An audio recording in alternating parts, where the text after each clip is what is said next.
కడుపు లోపల ఉన్న సుఖం కాశీకి పోయినా దొరకదనే సామెత ఎప్పుడైనా విన్నారా? వినే ఉంటారులే. అయినా ఇలాంటివి ఎన్ని వింటే ఏం లాభం? మనకి పొరిగింటి పుల్లకూర నచ్చుతుంది కదా. వీడేంటి సంబంధం లేకుండా ఏదో వాగుతున్నాడు అనుకుంటున్నారా?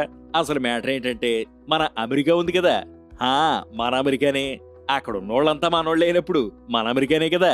అయితే ఇప్పుడు అక్కడ ట్రంప్ తాత ప్రెసిడెంట్ అయ్యాక అక్కడ పుట్టే పిల్లలకిచ్చే బర్త్ రైట్ సిటిజన్షిప్ ని రద్దు చేశాడు.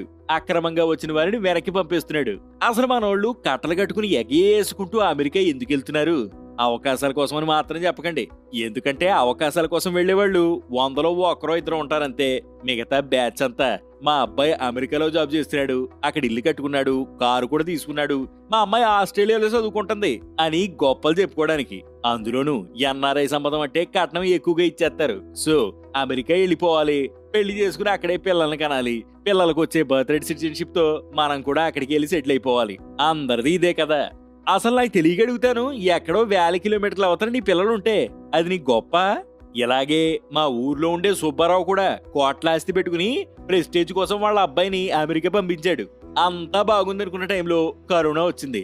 సడన్ గా ఓ రోజు రాంబాబు గుండెపోటు చచ్చిపోతే అమెరికాలో ఉన్న ఒక్కగానొక్క కొడుకు రాలేకపోయాడు. ఇలాంటి సుబ్బారావులు మన దేశంలో చాలా మంది ఉన్నారు. ఇక ఇంకొంతమంది ఏమో కోట్లు సంపాదించేద్దామని లోన్లు తీసుకుని అప్పులు చేసి అమెరికా వెళ్ళిపోతున్నారు. అక్కడ పార్ట్ టైం జాబులు చేస్తూ ఈ అప్పులు కట్టేస్తున్నారు. ఓ పండగ లేదు, ఫంక్షన్ లేదు, చుట్టాలు లేరు, ఫ్రెండ్స్ లేరు. మరి ఎందుకురా మీకు అలా అనిపిస్తుంది? అనలేము.